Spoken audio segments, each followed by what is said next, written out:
Assalamualaikum warahmatullahi wabarakatuh. Waalaikumsalam warahmatullahi wabarakatuh. Baik teman-teman, selamat pagi.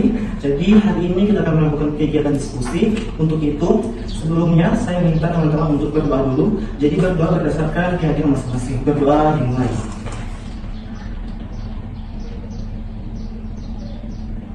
Berdoa selesai. Baik teman-teman, sebelum kita melakukan kegiatan diskusi, untuk itu saya minta dari teman-teman siapa yang bersedia sebagai sekretaris meja dan sekretaris apa itu diserahkan. Saya bersedia menjadi sekretaris makan. Baik, terima kasih. Selanjutnya, Saya bersedia menjadi sekretaris kerja. baik. Selanjutnya kita beralih ke kegiatan diskusi. Untuk itu saya minta di antara teman-teman yang bisa membacakan studi kasus tersebut dipersilakan. Baik, terima kasih moderator. Di sini saya akan membacakan studi kasus. Seorang laki-laki yang ber-28 tahun, diagnosis coronary artery disease, dirawat di rumah sakit dengan keluhan nyeri dada sebelah kiri menjalar ke punggung dan tangan kiri sejak 2 hari yang lalu. Pasien mengatakan nyeri seperti tertinggi benda berat dengan skala 7, lemas, tidak bisa tidur, dan sesak. Hasil pemeriksaan, tampak merinis kesakitan, pucat, tekanan darah 140 per mmHg, frekuensi nadi 110 kali per menit, frekuensi napas 24 kali per menit, dan suhu 38 Celcius. Terima kasih, saya kembalikan ke moderator. Baik, terima kasih. Selanjutnya kita ke bagian step pertama, yaitu menemukan istilah-istilah sulit. Untuk teman-teman siapa yang mau memberikan pendapat untuk hal itu dipersilakan. Baik, terima kasih moderator. Dari kasus tersebut, saya mendapatkan kata istilah sulit yaitu diagnosis. Baik, saya kembalikan ke moderator. Baik, terima kasih. Ada lagi dari teman-teman? Baik, dipersilakan. Baik, terima kasih moderator. Dari kasus tersebut, di sini saya mendapatkan istilah sulit lainnya yaitu coronary artery disease. Saya kembalikan ke moderator. Baik, terima kasih. Ada lagi dari teman-teman? Cukup sampai saja. Baik, selanjutnya kita beralih memberikan pendapat untuk hal itu. Siapa yang bisa memberikan pendapat untuk istilah-istilah tersebut dipersilakan. Baik, dipersilakan. Terima kasih moderator. Jadi di sini saya ingin berpendapat tentang arti diagnosis. Menurut saya, diagnosis adalah penentuan jenis penyakit dengan cara meneliti atau memeriksa gejala-gejalanya. Terima kasih, saya kembalikan ke moderator. Baik teman-teman, selanjutnya dari istilah-istilah tersebut kita bisa memberikan pendapat. Dipersilakan teman-teman untuk memberikan pendapat. Izin moderator. Baik, dipersilakan. Baik, terima kasih. Sebelumnya saya ingin memberi sedikit pendapat atau pengertian tentang coronary artery disease atau jantung koroner. Menurut saya, coronary yaitu merujuk pada sesuatu yang berhubungan dengan arteri koroner, yaitu pembuluh darah yang menyuplai darah ke otot jantung.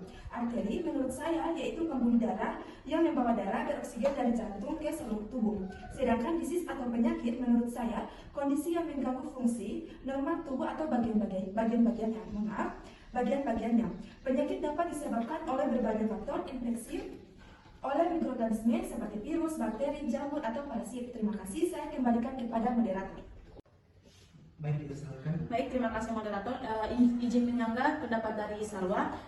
Saya kan pernah membaca sebuah kasus. Di kasus itu kan disebutkan hanya menyebutkan diagnosa. Nah, di sini kan kita berpendapat ada yang berpendapat istilah kata diagnosis. Pertanyaan saya, apakah diagnosa dan diagnosis itu adalah kata yang berbeda atau sama? Saya kembalikan ke moderator. Baik teman-teman, apa ada yang bisa memberikan pendapat tentang hal itu? Baik, saya sendiri. Jadi untuk perbedaan dari diagnosa dan diagnosis itu, jadi dalam ejaan itu diagnosis itu ejaan yang benar. Kalau dia diagnosa itu ejaan yang salah. Kenapa? Karena pada era sekarang ini penggunaan diagnosis itu sudah digunakan. Diagnosa bukan lagi sebagai patokan. Terima kasih. Untuk itu selanjutnya kita beralih ke step yang kedua, yaitu menyebabkan rumusan masalah. Teman-teman bisa memberikan pendapat untuk hal itu. Dipersilakan. Ya, dipersilakan. Baik, terima kasih atas kesempatan pemberian moderator.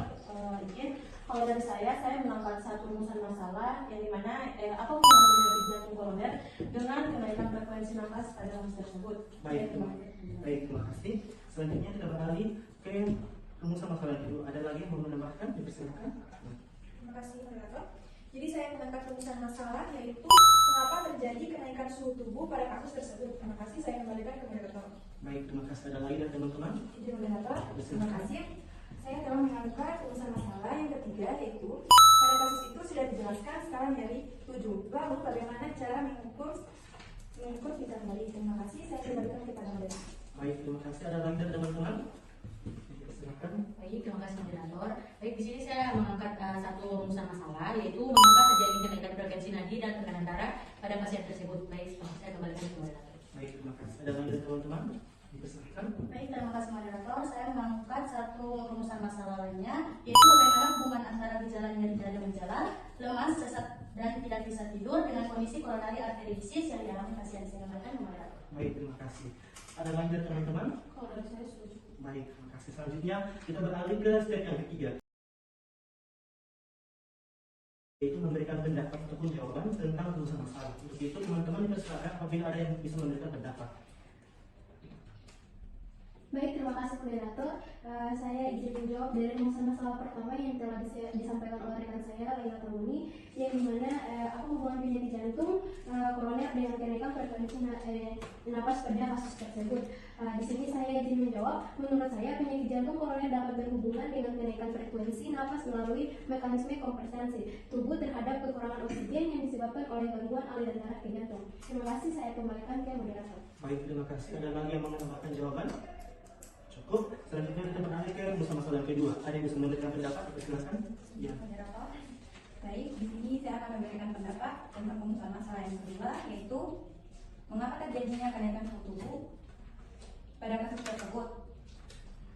Kenaikan suhu tubuh pada kasus jantung koroner dapat terjadi karena beberapa faktor yang terkait dengan kondisi kesehatan pasien dan respon tubuh terhadap penyakit ini. Terima kasih, saya kembalikan kepada moderator. Baik, terima kasih. Ada tambahan untuk itu? Ya, kita silakan. Terima kasih moderator. Saya ingin memberikan pendapat untuk rumusan masalah yang ketiga. Baik, seperti yang diketahui, mengukur tingkat nyeri memang sulit karena pengalaman nyeri itu subjektif dan berbeda-beda pada setiap orang. Biasanya, dokter menggunakan skala nyeri visual analog atau VAS dan skala nyeri numerik atau NRS untuk membantu pasien mengukur tingkat nyeri mereka. Skala PAS menggunakan garis dengan ujung yang menunjukkan tingkat nyeri dan nyeri terburuk yang pernah dirasakan.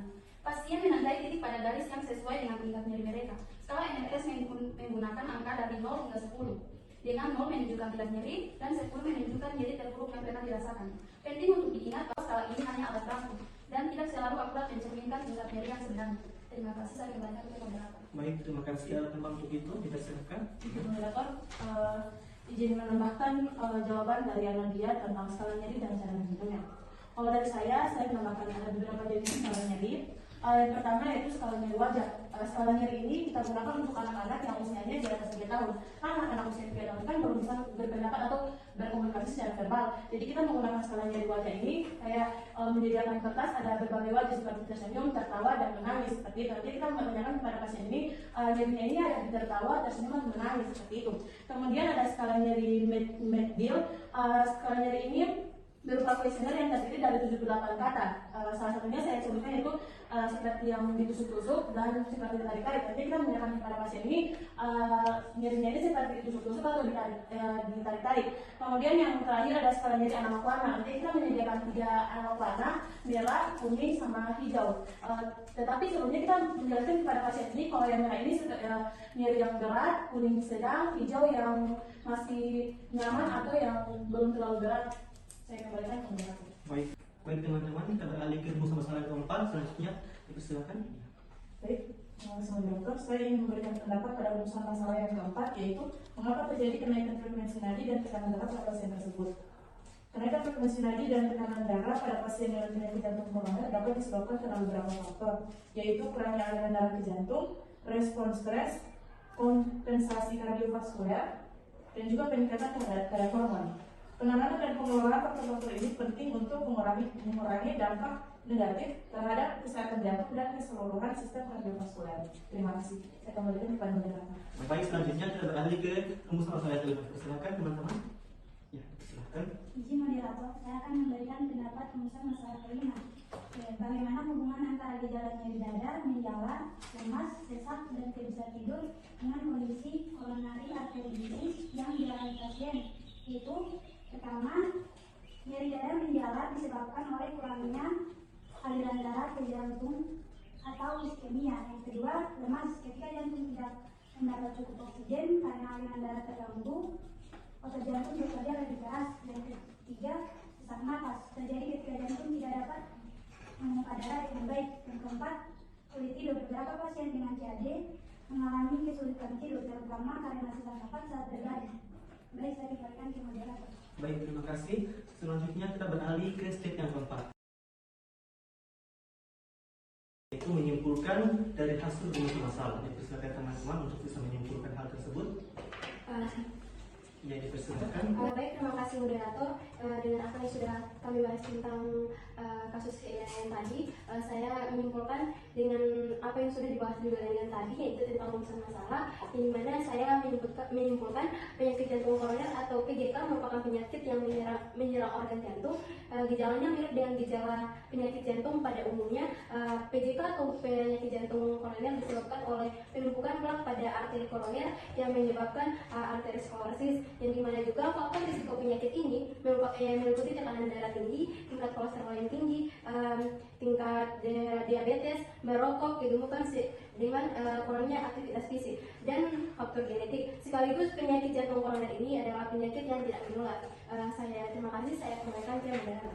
Baik, terima kasih. Selanjutnya kita beralih ke step yang kelima, yaitu menentukan tujuan pembelajaran. Untuk itu teman-teman, saya minta teman-teman bisa memberikan pendapat untuk hal itu. Silahkan. Baik, terima kasih. Sini saya mengangkat tujuan pembelajaran, yaitu mampu menjelaskan apa definisi dari jantung koroner. Terima kasih, saya kembalikan ke moderator. Baik, terima kasih. Selanjutnya teman-teman, ada lagi yang bisa memberikan pendapat? Jadi persilakan. Izin moderator, saya mengangkat tujuan pembelajaran, yaitu mampu menjelaskan cara penyakit jantung koroner secara baik. Pada moderator. Baik, terima kasih. Ada lagi dari teman-teman yang persilakan. Baik, terima kasih moderator. Di sini saya mengangkat satu tujuan pembelajaran, yaitu mampu menjelaskan faktor risiko apa saja yang paling berpengaruh terhadap terjadinya penyakit jantung koroner. Saya kembalikan ke moderator. Baik, terima kasih. Ada lagi dari teman-teman yang persilakan. Baik, terima kasih atas kesempatannya moderator. Kalau dari saya mengangkat satu tujuan pembelajaran, yaitu mampu menjelaskan penyebab dari penyakit jantung koroner tersebut. Baik, terima kasih. Selanjutnya ada lagi dari teman-teman yang dipersilahkan. Baik, izin moderator, saya mengangkat tujuan pembelajaran, yaitu mampu menjelaskan proses tentang dari penyakit jantung koroner. Baik, terima kasih. Selanjutnya ada lagi dari teman-teman yang dipersilahkan. Izin moderator. Iya. Terima kasih. Di sini saya mengangkat tujuan pembelajarannya mampu menjelaskan apa saja pencegahan dari penyakit koroner arteri, disease atau jantung koroner. Terima kasih, saya kembalikan kepada moderator. Baik, terima kasih. Ada lagi dari teman-teman yang dipersilahkan. Izin moderator, terima kasih. Di sini saya mengangkat satu tujuan pembelajaran, yaitu mampu menjelaskan gejala utama yang dapat digunakan untuk mendeteksi dini penyakit jantung koroner pada pasien. Baik, kembalikan ke moderator. Baik, terima kasih. Ada lagi dari teman-teman? Izin moderator. Dipersilahkan. Terima kasih. Di sini saya mengangkat satu tujuan pembelajaran, yaitu mampu mengangkat diagnosis keperawatan sesuai kasus yang ada. Terima kasih, saya kembalikan ke moderator. Baik, terima kasih. Ada lagi? Kalau dari saya mungkin sudah cukup. Baik. Selanjutnya kita ke step yang keenam,